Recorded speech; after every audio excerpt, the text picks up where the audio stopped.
Yeah, here you go. We saw your screen. We have your audio. So the floor is all yours. Please proceed with the presentation. Thank you very much. Oh, thank you. Thank you very much, Ali. Thank you. Good afternoon, everybody, and welcome to our webinar. And it's been some time actually with these webinars with the Global Academy for Performance Management.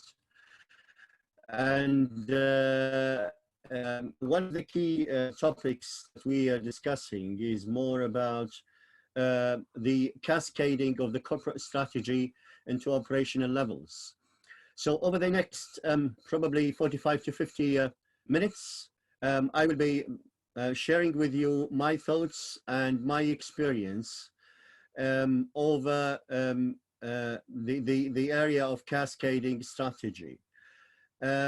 Before we start, I'm sure Ali has explained that we will take all your questions at the end. So I'll just go ahead and present the topic of today. So it is about strategy, and strategy is one of the hot topics for middle and senior management. Now, this area has been very, very challenging in terms of how we actually link up what we do on the ground to the higher level strategy and vision. I hope that I will be able to explain some of this to you, and at the same time maybe share with you a holistic overview of the process and some of the tools used for this cascade. So before we start, your strategy in your organization is a massive work. It is something really huge, and to bring it into life and to make it more operational, and to actually make sure that all divisions, all departments, all units, all teams, and all individuals have their own share of the strategy is a very challenging task. Let's have a look at this. Generally speaking, we could probably look at your strategy as a huge white elephant, if you like, and which needs cascading, which needs actually taking it down to more manageable chunks, and where we can actually track delivery, performance, outputs, and outcomes in the end. So how do you eat an elephant? Generally speaking, when you look at a huge thing like this, you would always want to bring it down into pieces, to break it down into smaller pieces. You actually eat the elephant by just doing, cutting it into slices and eating it one bite at a time. So let's see how we can do that throughout this webinar. But before we do that, let's establish some key concepts. I hope that the screen is clear to you. Is it clear, Ali? Is everything all right? Can you see the full screen? Yes, we can see the screen. Full screen, and we can hear you. Please. Brilliant, brilliant, excellent. So let's look at the key concepts that surround the strategic context versus the operational context. There are key areas or key terminology that we need to understand, or to probably clarify, to avoid any misconception about what we mean by these terminology, which are used, in different parts of the world in a way that sometimes creates confusion. So at the strategic level, mainly what we are looking at, when we speak of strategy, we speak of the corporate level. So we look at the organization as a whole, and we define the strategy at the organizational level. And however, when we talk about operational, if you like, is more about the division or the department levels. And again, one of the key areas there is just the confusion where people sometimes refer to their business plans or annual business plans, or if you like to call them the department or the division business plan. They refer to that as being strategic, and this is one of the mistakes that we usually fall into. Your plan at the department level and at the division level is an operational plan, which will come into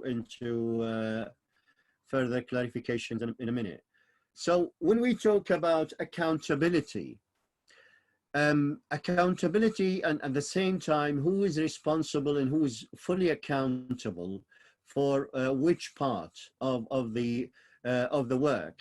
Now, the defining the strategy, designing, developing the strategy, developing the strategic framework as a whole is a responsibility of the leadership team, of the top management. And that's why actually the accountability also falls on the leadership and the top management for the strategy, for the final outcomes of the strategy.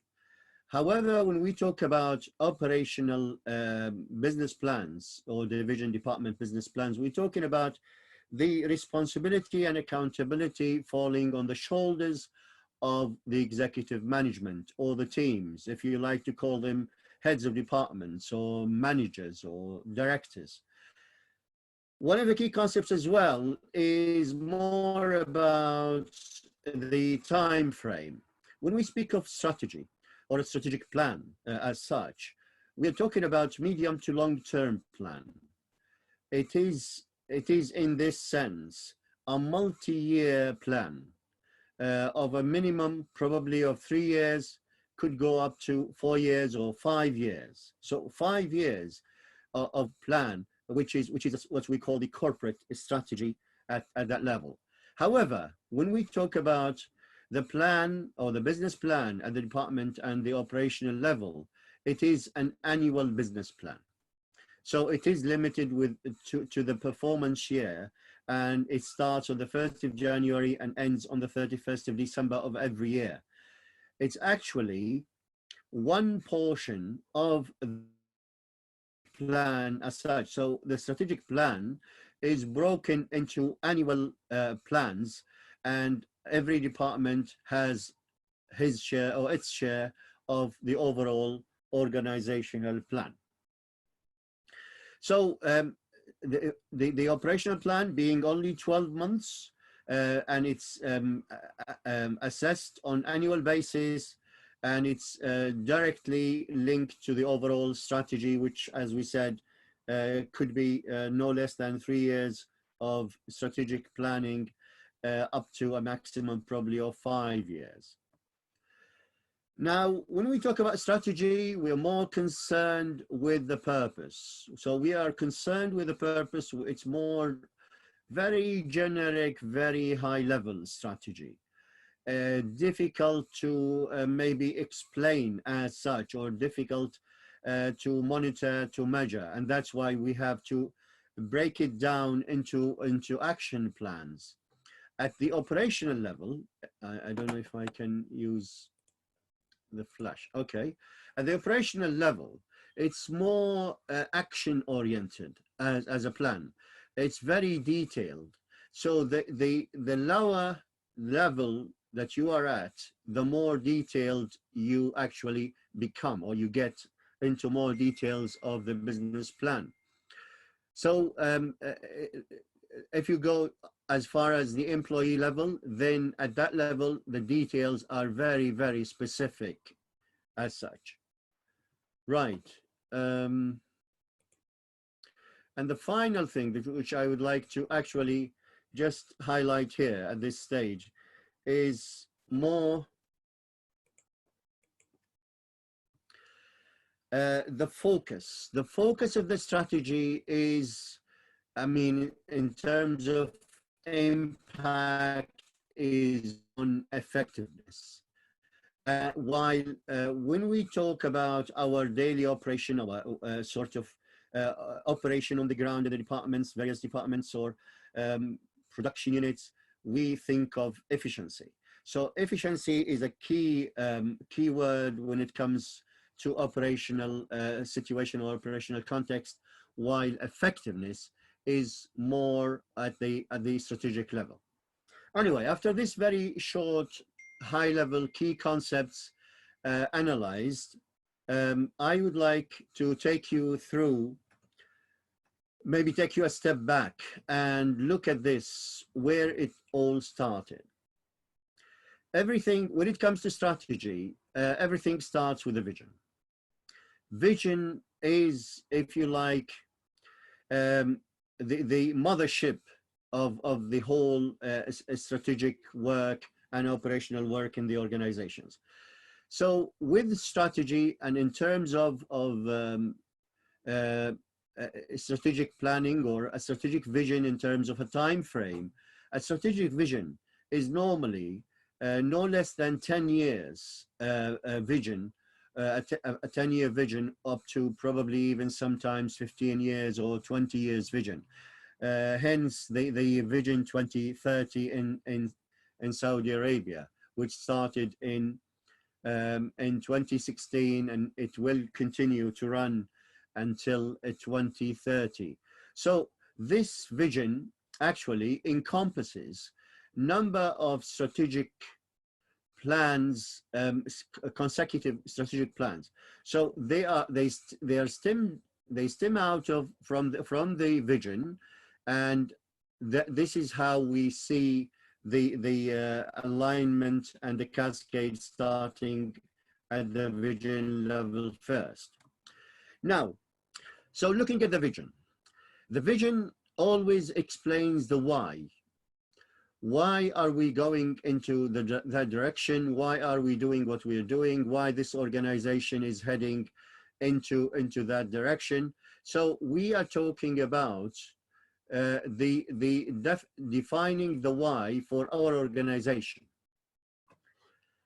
Out of that, we start creating or developing our corporate strategic plans, which is more concerned of what we want to achieve. So it's the what in terms of the strategic goals that we want to achieve, where we want to arrive at the end of that point in time. When we talk about the annual business plans, which we talked about earlier, and we said it's more about the details, the actions on the ground. So it is about the how. So we actually move from the why into the what to the how. At the operational level, the how explains more about what kind of actions, what are we going to do exactly, what kind of initiatives, projects, assignments that have to be executed in order for the higher level strategic plan get realized and get achieved, and eventually, of course, the vision gets realized. Anyway, this is again another high level of the why, the what, and the how. Right. Let's look at the key building blocks of a corporate strategic plan. I mean, these are initial steps, if you like. I'm trying to take you slowly, one step at a time, to see where we're going from, where we're going to, and where we're coming from into this. Every strategy, the main component, the main building block of a strategy is defining the strategic goals. Sometimes they are called strategic objectives. It doesn't matter, actually. Whether they're goals or objectives, they are a strategic nature and they are part of the strategic plan. Therefore, they are valid for as long as the strategic plan is valid as well. So strategic goals and objectives. And if we add up to this, a building block of KPIs, and the purpose of having KPIs at that level is that the role of KPIs here is to measure the progress made on the objective or on the goal. So there is no other role for KPIs but to measure how much progress has been made at that particular goal. Again, some of the issues that people, can argue is, and sometimes we have some misconceptions.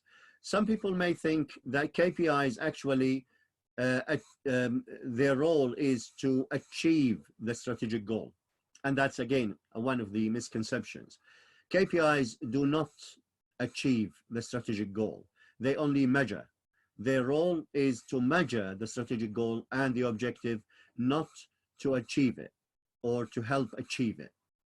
Now, with strategic goals and KPIs, if we put them together, we end up with what is called, which is going to be explained later, a balanced scorecard.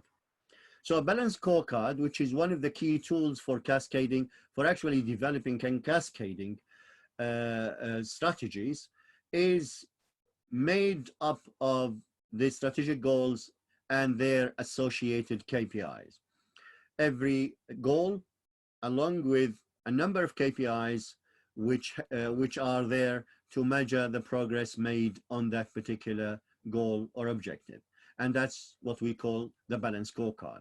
As I said, it will be explained shortly. The same goals, if we have the strategic goals and objectives and we add up to them the initiatives, what we call projects, what we call, if you like, the programs that you want to implement, the projects, the initiatives, the actual assignments that we handle and we manage on daily, weekly, monthly basis. When we get to this, we eventually define what is called a portfolio of initiatives. Now, I get back to this initiatives. The role of initiatives is that here is to actually help achieve the strategic goal. So while KPIs only measure, initiatives, once they get executed, they help achieve the goal or a part of the goal. So we could end up with a goal and a number of initiatives. If we manage them, if we implement them, if we execute these things, these initiatives, then the goal gets achieved in the end. So strategic goals, an objective plus KPIs, which are the tools of measurement, give us the balanced scorecard, while the same strategic goals with their associated initiatives gives us the portfolio of initiatives, and the purpose of the initiatives is to help achieve those goals and objectives. Now, if we look at the balanced scorecard in itself, and we add it up to the portfolio of initiatives, what we end up with is the corporate strategic plan, as we said, which is normally between 3 and 4 years. So a balanced scorecard plus a portfolio of initiatives equals our corporate strategic plan. Okay, I hope this is clear enough for us to know what are the key components or building blocks of a strategic plan and where they come from, and what are the roles of each component in the process of strategic planning. Okay, now let's go to the strategy balanced scorecard. Strategy balanced scorecard is a system, if you like, is a framework, is a tool which is used for developing strategies at the corporate level.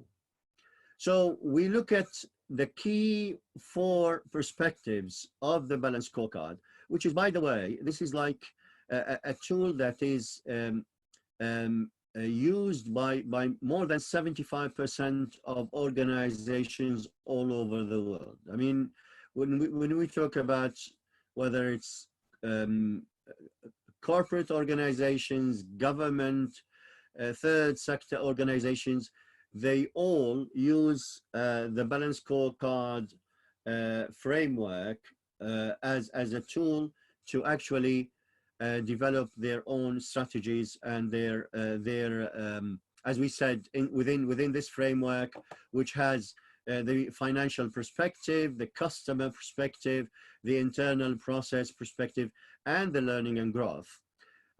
This particular tool has, as we said, the objectives or the goals, plus the KPIs that are associated with those goals and objectives.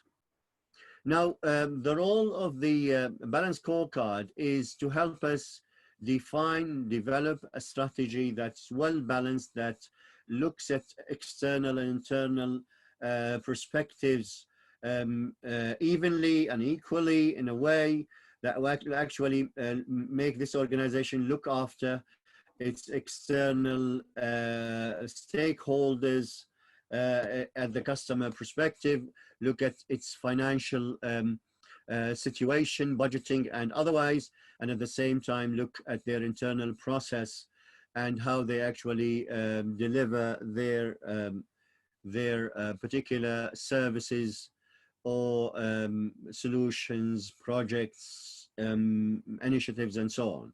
At the same time, the key area which looks at the people within the organization, the learning and growth, which makes sure that this is a learning organization which has all the objectives which need to be delivered as well. And we will make sure that the organization attracts the right talent, for example, develops and retains the right talent in the organization, develops internally leadership from within the organization, looks at organizational capacity, and at the same time also create an environment which fosters innovation and creativity. So this is one of the key tools. And why is it is important? Because once the strategy, once we have what we call a strategic balance scorecard at the organizational level, at the corporate level, this will be cascaded into also balance scorecards for each and every department, for each and every division, for each and every unit. So we will use the same tool to cascade the higher level goals, objectives, and KPIs into the lower level within the organization. I hope that was clear enough before we move on to the next one. The next tool at the organizational level also that we need to look at is to look at the relationship between the various objectives or strategic goals. And within the framework of the scorecard, as you can see, the financial, the customer, the processes, and the people, we create the linkage between the various strategic goals and how they are related into what we call a strategic map or a strategy map. So a strategy map actually looks at the strategic goals and links them up together from the people perspective into the processes, into the customer, into the financial. This is a good example for you on the screen, where it shows you that, for example, here in this respect, we have two strategic goals at people's level, 3 goals at processes level, 4 goals at customer or stakeholder level, and 3 goals at the financial level. A total of an average of 12 strategic goals for a corporate strategy for a period, as we said, of 3 to 4 years, maybe 5 years. So when we talk about these goals, as we said, at this snapshot that you see, only shows how they are linked up, what are the relationship between these various goals within the organization. You will have maybe a lower level strategy map, not actually strategy, but it's just an annual business plan map for every department, if you like, which can help also have a clear overview of the plan for that particular division or department. Right. Now let's look at the strategy. Just look at some of the mechanics. I mean, if we look at the corporate strategy that is going to start next year in your organization, from the year 2021 to the year 2024, which is a total of 4 years. When we take it to one level down, when we take it one level down to the division level or to the departments, whatever you call them within your organization. So we have a Division A annual business plan for 2021 only, which is limited to this time frame of the first year of the corporate strategy. The same thing that we have for Division B, Division C, and Division D. Now, of course, when we talk about the divisions, we talk about their share of the overall corporate strategy in terms of their objectives for that particular division and the associated KPIs that come along with them for measurement purposes, and the various assignments, projects, and initiatives that are assigned and allocated for that particular department as part of their annual business plan. Take it one level down, if you like, in terms of the hierarchy, if you have like sections or units or teams, if you like. So a unit or a team action plan is within Division A, for example, comes as part, it is actually cascaded from the division annual business plan, not from the strategy directly.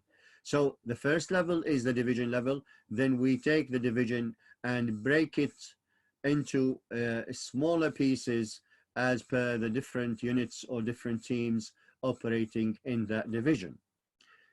The next level, which is the more details, the more, as we said, the more specific, is the employee level. When we talk about the employee level, which I will explain later in this presentation as well, the employee level, of course, again, this is an annual performance agreement, which has all the employees' objectives for that particular year, KPIs that will help us measure performance throughout the year for every particular employee. And those come from the unit that he works in, or the section that he works in, from the action plan of that particular unit. Again, so this is directly cascaded from the unit's action plan. Okay, simple and straightforward, I hope. When we talk about KPIs throughout the organization as one of the cascades as well, again, as we said, it's all about the what, and the lower level explains for us the how. So KPIs at higher level are strategic at organizational level, which sometimes when we cascade KPIs, we break them down into something more specific to the unit, to the department, to the division. And we have to actually be more specific in terms of what KPIs are measuring what exactly. All the way from the higher level, from the corporate scorecard to the business division scorecard, to the employee, the unit or the team scorecard. At the employee level, we actually do not call it a scorecard, but we call it an employee annual performance agreement. And as I said, we'll explain in terms of the key components of that particular agreement for the employee. But as we explained, then we have a scorecard at the corporate level, and we have a scorecard for each and every division in the organization. We have one scorecard for every division, whether you call it division or department, right? And then under this as well, one level down, and then we have a scorecard for every section or every unit in the organization. You see how useful the scorecard tool is used to cascade from higher level into more operational and lower levels all the way to the unit and section. Right. With KPIs then, the KPIs at the corporate level with financial, customer, internal process, organizational capacity, or people, as we said, are more of strategic nature. they are very strategic at that level. Then when we go down, we look at the organization, at our products and services. And we have KPIs that actually look at the product and service in terms of efficiency, output, quality, and then in terms of timeliness as well. We have KPIs which are focused on projects, or what, as we said, they are initiatives or projects, which look at schedule, resources, risk, and scope. These are the kind of KPIs that are associated with a project. We have KPIs at the employee level as well, which are, as I said, measuring the output of employees throughout the performance year. And we also have some risk KPIs, which are more about foreseeing challenges in the future and mitigating the associated or the potential damage that they are likely to bring about with them. Now, the logic model is one of the key tools as well, the logic model or the value chain, which always looks at our internal process and looks at also at our projects, where we look at 4 key areas: the inputs, the process, the outputs, and the final outcomes. Let's just look at them and try to make sense out of this. In every process that we do within the organization, we have certain inputs that have to be there. We have to make sure that the allocation of resources is in place before we take off, before we start working on that particular initiative, project, or internal process. Within the process, it's more about the steps, the transformation, the stages that our work goes through. And again, efficiency is a key focus in that particular area.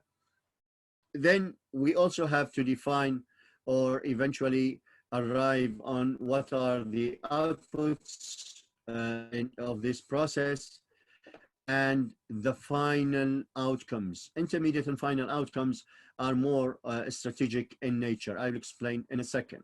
So within inputs, we have certain KPIs which we use. We have KPIs as well at the process level, at the output level, and at the outcome level. I think I have some examples. Right. Yeah, so with operational measurements, so input, process, and outputs are more operational. The intermediate outcomes and the final or the end outcomes are more strategic in terms of what we want to get eventually from out of this. And this value chain, which has, which is actually established to monitor, to track progress, and to make sure that we manage our operation with the highest efficiency levels, and at the same time, we arrive at the desired outcomes as initially planned. I'll just give you an overview of some example here. Examples of types of KPIs and where we have to actually look at balancing KPIs. When we look at KPIs, and we have what we call leading KPIs versus lagging KPIs. I mean, this is more about KPIs working together. So one thing I must mention here, you cannot easily measure an objective or a goal with one single KPI. You will need to have a minimum of 2 KPIs to avoid any distortion or manipulation of the results. You want to actually look at, for example, you want to look at areas which actually balance the outcome. So that's why we're looking at those KPIs as pairs of KPIs, leading versus lagging, efficiency versus effectiveness, and quantity-based versus quality-based. Let's have a look at them. So when we talk about, for example, a percentage of employee satisfaction as a KPI at the leading level, this is the relationship here is more about cause and effect. So this actually leads to a lower percentage of employee turnover. So the higher the employee satisfaction, the lower the employee turnover. That's why you will start to realize now why we have to have two KPIs and we have to manage them in parallel. So let's look at this. Number of qualified nurses, percentage of children's vaccinated. If we're talking about the COVID-19 at the moment, so the more qualified nurses, and if we have the vaccine, the more children get vaccinated at the end of the day, once we are running this exercise, hopefully in the near future. So this actually is a cause, and this is an effect. So you work on this, and it will definitely impact this on the right-hand side. If you want more children to be vaccinated, you will need to have more qualified nurses. If you want to have a lower employee turnover, you will need to work on the employee satisfaction. So it's a cause and effect. It's one thing leading to another, and that's why this pair of KPIs have to be working together in the organization at all levels, from the corporate to the department and to the employee level. Now let's look at efficiency KPIs versus effectiveness. I mean, when we look at this example, percentage of female employees in the labor market in Saudi Arabia, and percentage of females in management. If we only have one KPI to measure the contribution of female employees in the Saudi labor market, just looking at that in itself will not give you a clear picture of the situation. Because if we are saying that we have 32%, for example, ladies within the labor market in Saudi Arabia. So if we look at it, might say, well, 32%, that's a good percentage. But if they end up that all those people, all those ladies are actually in junior level positions, in minor roles, in not really in critical positions within the organization. That's why we need a more strategic KPI to balance that, which is a percentage of females in management. So we need to know, out of this 32%, what is the percentage of females as heads of departments or heads of divisions, or how many females are in leadership roles, or at the board of directors level. And so this part, which is the effectiveness part, is actually a key part of the previous efficiency percentage. And it's the more, if you like, the more impactful KPIs that we are looking for. Let's take another example. If we talk about Al-Riyadh newspaper, and we look at number of subscribers, and we have 2 million people as subscribers of Al-Riyadh newspaper. We actually want to find out from this 2 million people, what is the percentage of business subscribers, or those people, influential people, or investors, or decision makers, government officials, as part of the number of subscribers. And the impact, the higher impact, is on this part of on this particular KPI to balance the efficiency KPI. Again, sometimes we have KPIs which are qualitative in nature and quantitative in nature somehow. And that's why we look at sometimes balancing those quantity-based KPIs like number of customer complaints versus the percentage of customer satisfaction. And by adding up these two together, we'll have a better picture, a well-balanced overview of the KPI as such. For example, percentage of market share, which is a KPI for the stakeholders' perspective, versus our percentage of brand awareness. And you see the kind of relationship, and you would easily tell that those KPIs of a qualitative base are definitely more challenging to measure. So generally speaking, the rationale for creating balance, while the time is key when we talk about our business, when we talk about our work, when we talk about executing our strategy, time is critical. Yes, but time on its own cannot actually give us a good picture of the situation. So while the KPI that actually looks at the time to deliver is important, we also have to look at the quality. Quality and meeting the specifications originally agreed at the beginning of the project. At the same time, the cost is key. We have to work and operate and deliver our objectives and deliver what we want to achieve within the budget as defined in the organization. So we have to balance time with quality and cost. We need to make sure that we have KPIs to look at these areas in parallel to make sure that we have delivered our strategy at all levels within these key parameters. When we go to lower level, when we talk about cascade, gentlemen and ladies, when we talk about cascade, the lower we go, the cascade, I mean from the higher level to the lower levels, the smarter the objectives and the more specific they become.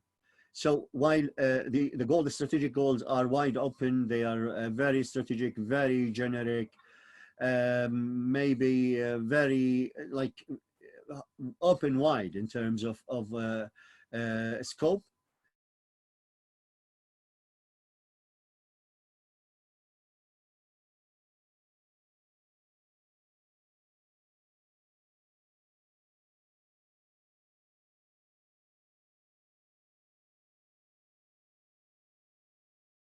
Very good today. Yeah.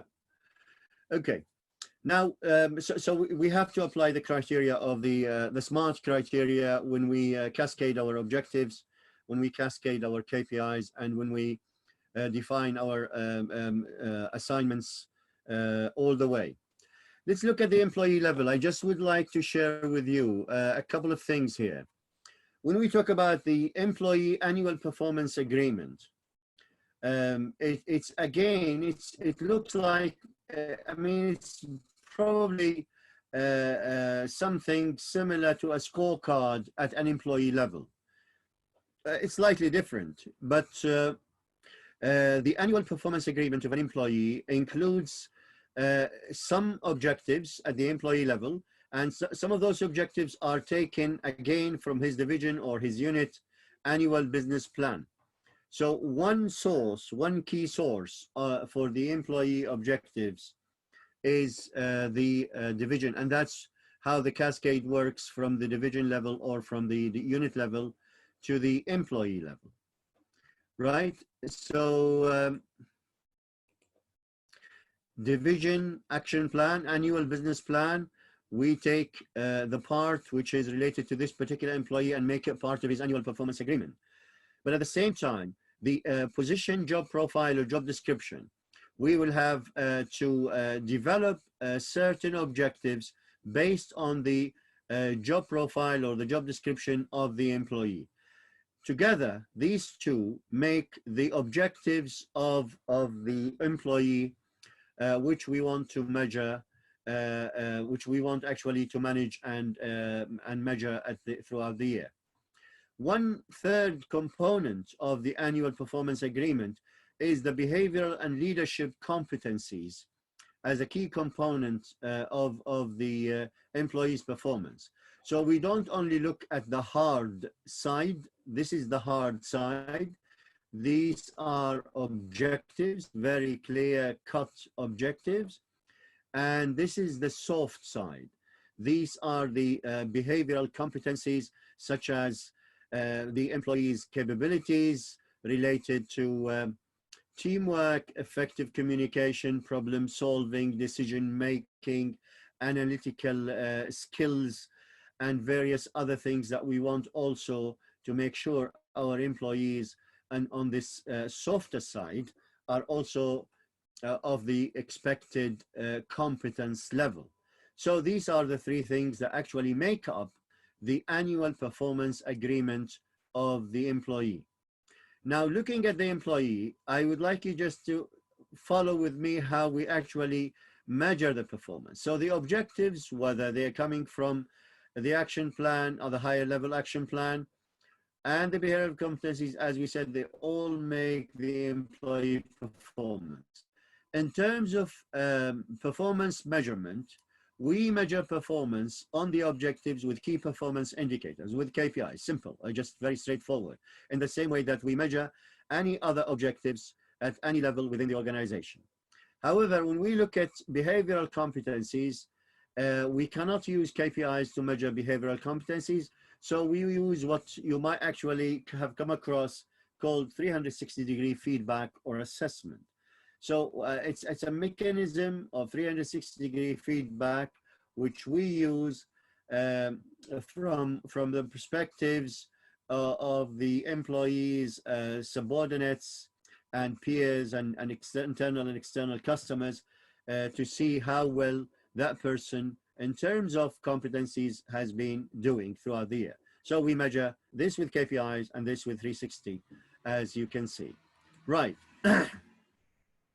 I would like maybe just to give you some piece of advice here when we come to cascading. Before, I only have one more slide to finish, but before that, I would like just to always say one key factor when we talk about cascading strategy to organizational levels, to department, divisions, teams, and individuals, is to keep them simple. Simplicity. This philosophy, simplicity is the ultimate sophistication. I mean, you've heard of this before many times. So being simple, being really clear, help the department or the individual focus on what needs to be achieved. This is a piece of advice at this level, which I would like that you keep in mind when you are working on cascading the objectives from any level to the lower levels within your department or division. I would like to finish with this particular slide here, which actually looks at some key success factors for the strategy execution. Any strategy at the corporate level, any plan that you have for an organization has to make sure that the right, if you like, things are in place. So eventually you will have to have the why in place. You will have to have the vision in place, well defined and clearly shared and bought into by everybody within the organization. You will need to have the skills, meaning that you will need to have the people with the skills, the people with the skill sets, the people with the capabilities, with the competence, technical, behavioral, and leadership. So those are your people, those are your human resource component, your workforce within the organization. You will need also to allocate the resources within the organization, and this is a key component as well. you have to have the right resources in place, be it financial, be it infrastructure, be it any other resources that may be required for the process to flow. You also have to make sure that you have a sort of motivation scheme in place, which may include things like reward for high performers. You will need to establish some sort of reward and recognition scheme in place to make sure that this will actually keep your people motivated to deliver. And you have to have the action plan, as we discussed, the steps that you want to follow throughout the execution. Now, if you have all of them, the vision, the skills, the resources, the motivation, the action plan, you actually have a successful implementation of your strategy or of your department plan. If you actually do not have a vision, you create some ambiguity within the department. People do what they do, but they don't know why they are doing it. They do not know why they are doing what they are doing, apart from the fact that you are actually telling them and instructing them to do that. People need to be need the vision so that they are convinced, they are actually more engaged, and they put all their effort, their mind, their heart into what they are doing once that vision is clear and shared and bought into throughout the organization. If you happen to have everything else and you don't have the people, or you don't have the skills, or you don't have people with the right skills, or then eventually what you have is anxiety. And anxiety here is more about the fact that you may have the best tools, you may have the best resources. If you don't look after upgrading the skills of your people, if you don't actually train them to the right levels, then they will end up in a situation which is very difficult, and they will feel very anxious how they're going to deliver their targets in the absence of having the right skills. So this is more about building capabilities. This is more about making sure that your employees are well developed to the right level. If you have everything else and you don't actually have the resources, and it happens, and sometimes there is a shortage of resources, what happens is frustration, because you have a capable team, you have a clear vision, you have good motivation and a good action plan, but you don't actually have the resources, you don't have the funds, you don't have the infrastructure, you don't have these things. You end up with a very frustrated workforce. It's like having the best person, but you don't actually have the right work for that person. If we have everything else and we don't have motivation within for that particular work that we are doing, we end up with a lack of desire. Why would anybody do that particular thing? And why we need to create some enthusiasm and people to be engaged, and the way to do that is actually to include a motivation component within our plan.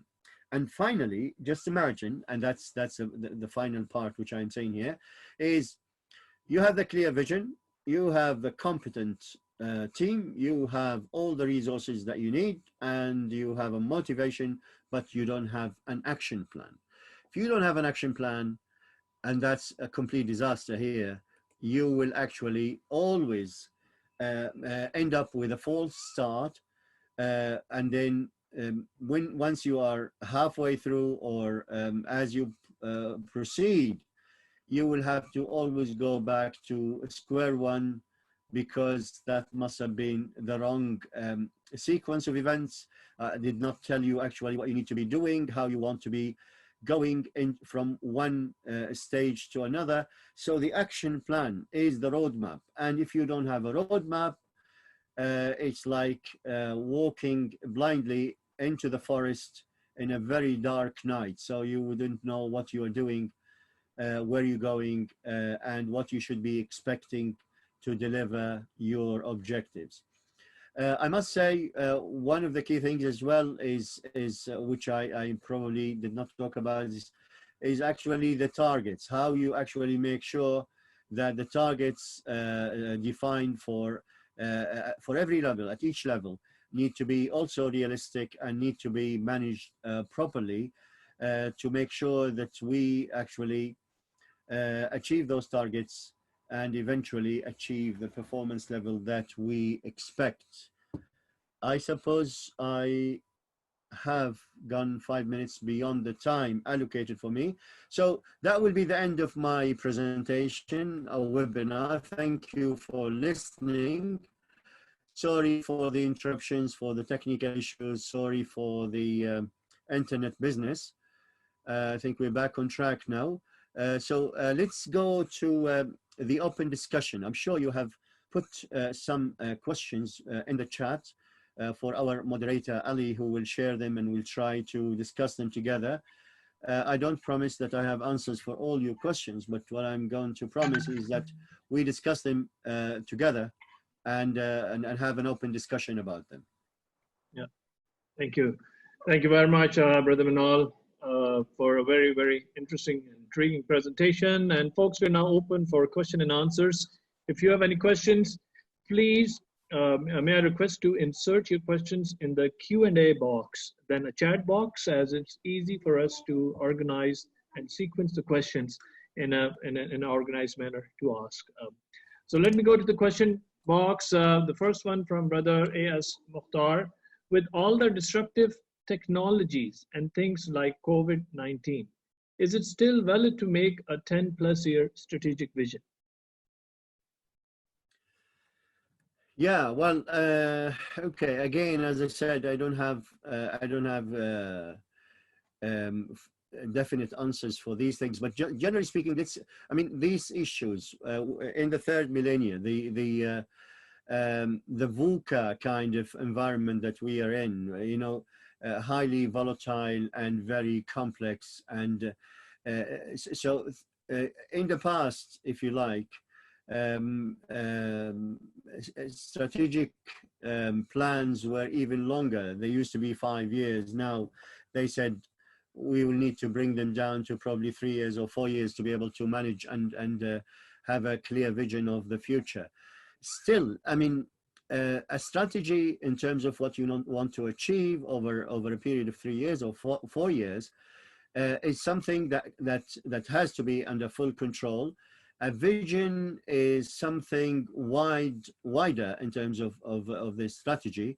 And again, you should, within the time frame of 10 years or 15 years, be able to manage your strategic plans and eventually deliver or realize your vision.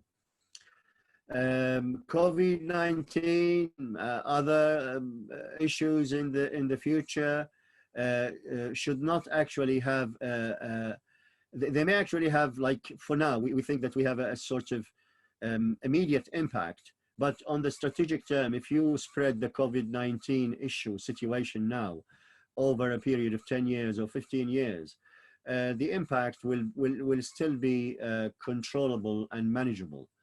That's at least my view, as I said.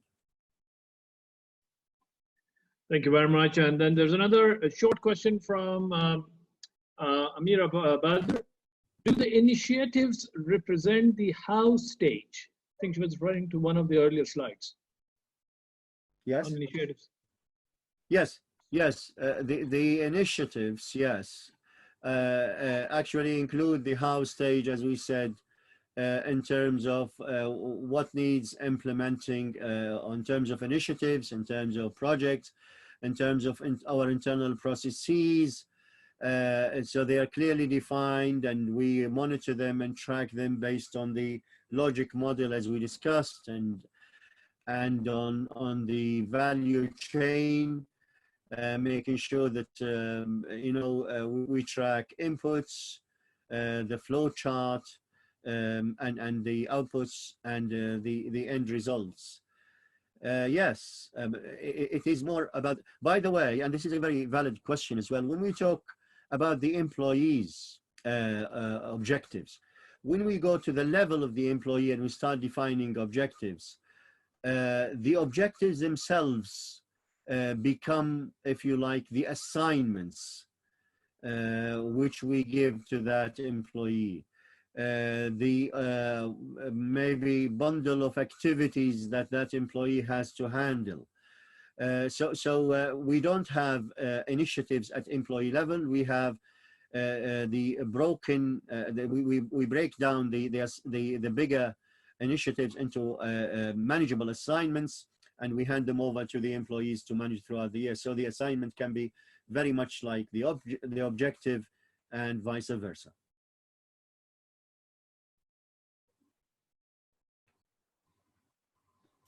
Thank you very much. And then we have another one from Brother Jafar Al-Marzouki. You mentioned that BSC, the Balanced Scorecard, contains the strategic objectives divided into 4 perspectives with KPIs. While is it rightly say BSC is strategic objectives plus KPIs plus targets plus initiatives? Yeah, the Balanced Scorecard, initially, if you remember the slide that we put, we tried to say that of course, the strategic goals or strategic objectives, plus their associated KPIs at the strategic level, along with the targets at that level as well, form the Balanced Scorecard. Now, when we look at the framework of the Balanced Scorecard, when it comes to the initiatives, actually we call it a portfolio of initiatives and projects. And the people with some background in project management would actually know how this whole thing is handled.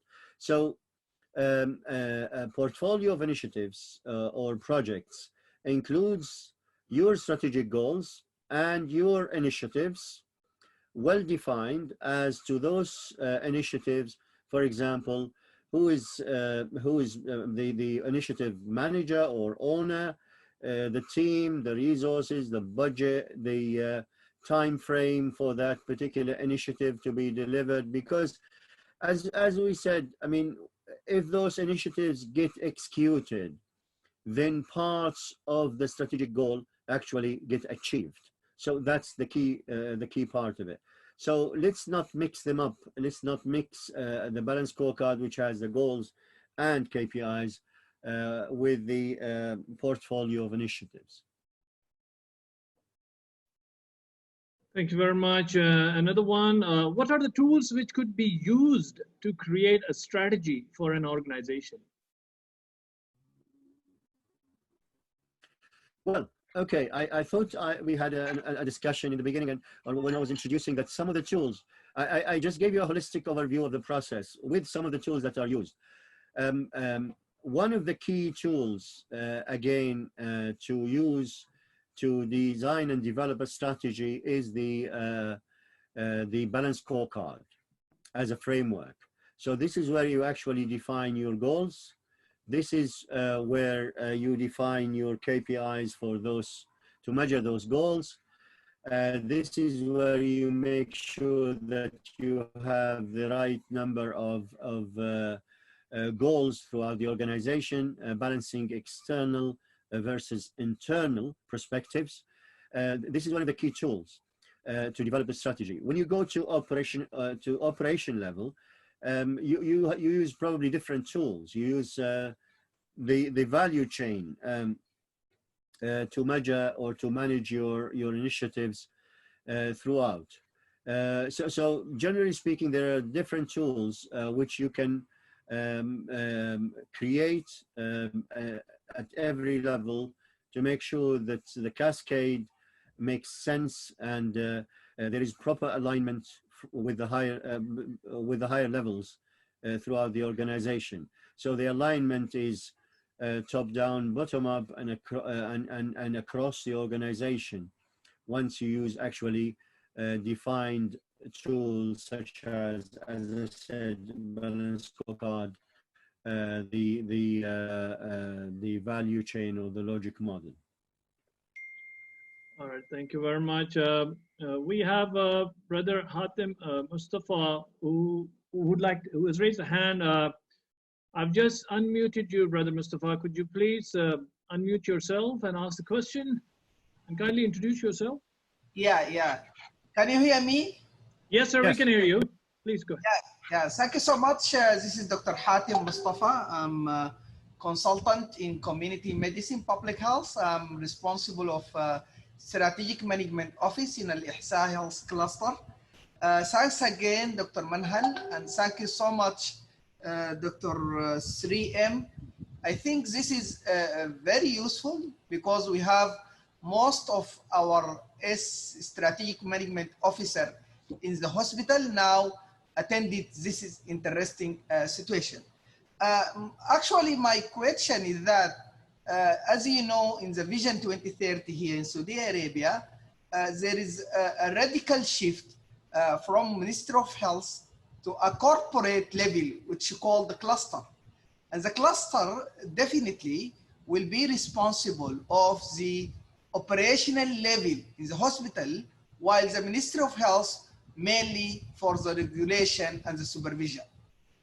However, now in the cluster, we develop our own strategy, whether it's 2-year strategy or 5-year strategy, towards the accountable care organization and towards the value-based care. So how you can look for the strategy at a corporate level in the cluster when we look to the hospital as a separate entity? Is it a departmental? Can we call a hospital our departments? And putting into consideration that the hospital also required to have their own strategy aligned with our strategy. And also our strategy will be aligned with the health holding company. And this is the company which is responsible of all the cluster. So how this alignment can be done in terms of corporate level, department, and unit level. Again, the second question, when we talk about the balance scorecard, most of the literature is that it is applicable for the business.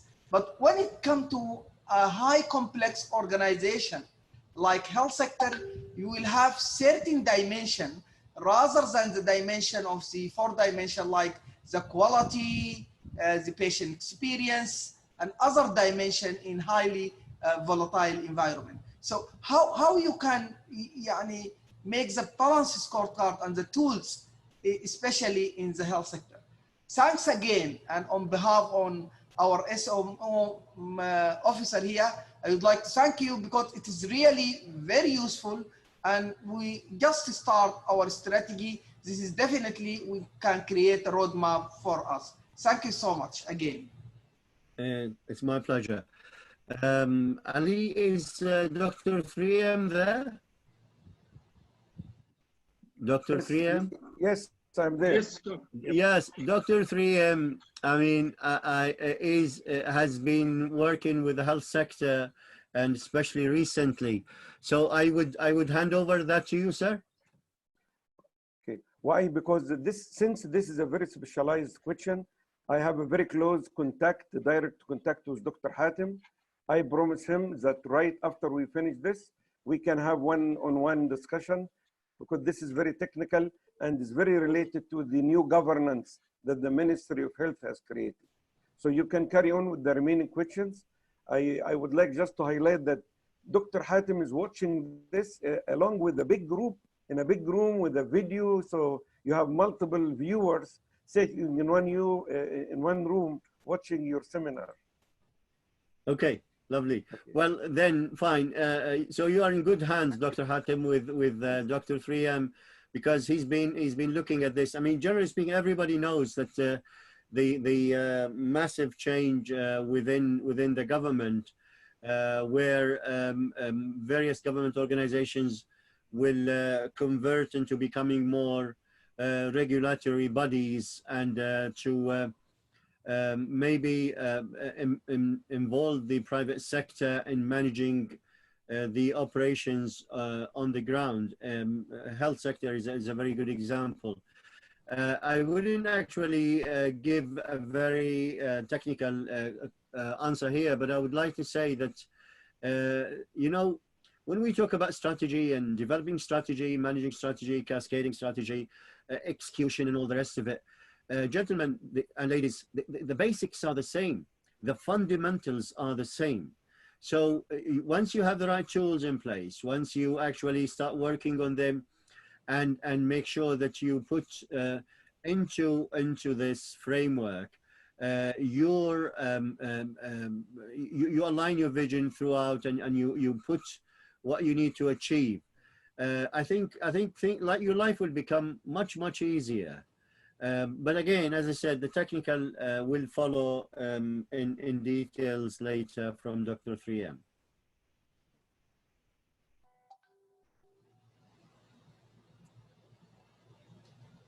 Thank you very much.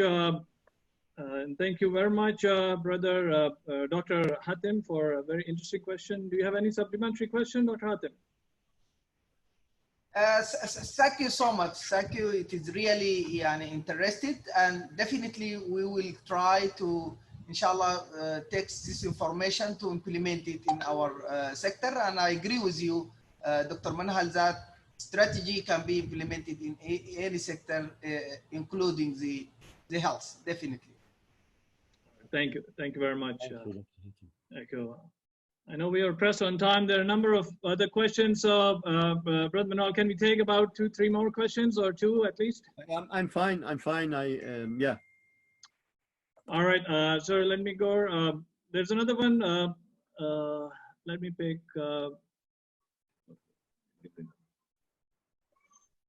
There's a simple one from Abdul Rahman Al Amar. That can you please give us an example of KPI at the level of an employee?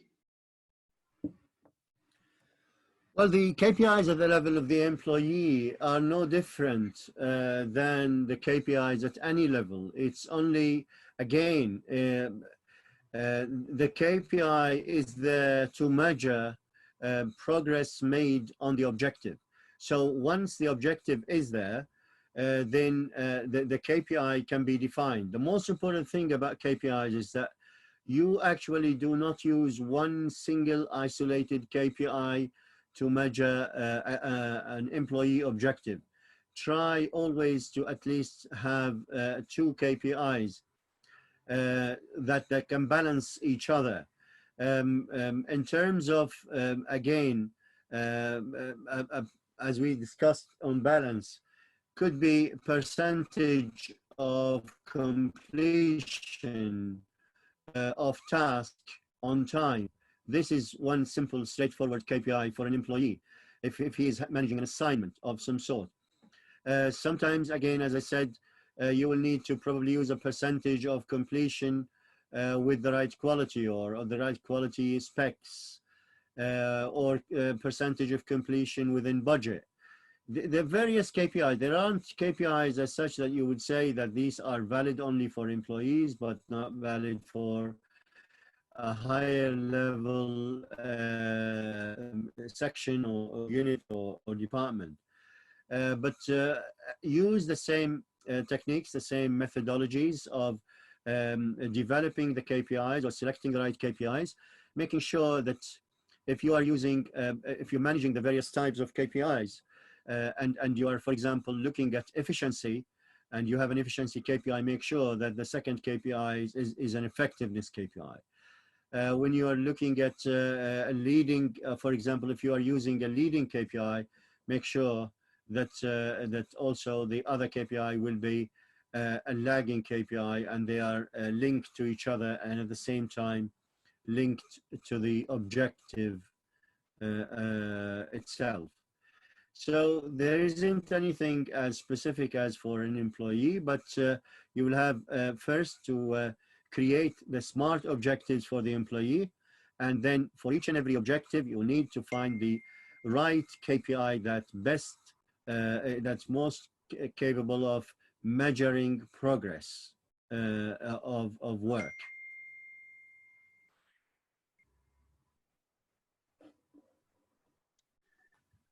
Yes, thank you very much. And then there's another one we'll take as the last one. I understand we're pressed on time. So which is the more recommended when cascading KPIs? Is it the top-down or the bottom-up approach? From Brother Ali Mohammed. From Brother? Ali Al-Mohammed. Ali, okay. Well, I mean, from the nature of things, cascade is always top-down.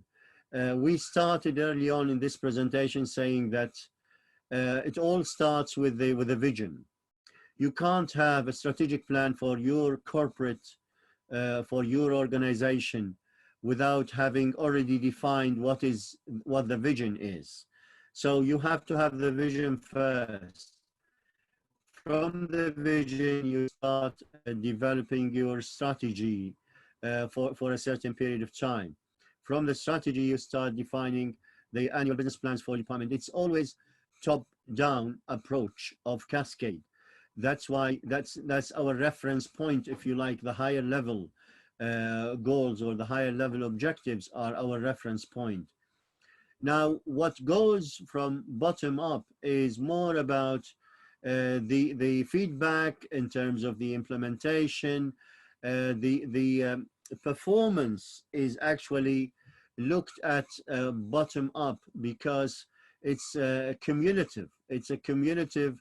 So you look at the performance of individuals, that gives you collectively the performance of the units, then the performance of units gives you collectively the performance of the various departments or divisions, then the performance of the divisions would give you the corporate performance or the organizational performance as a whole.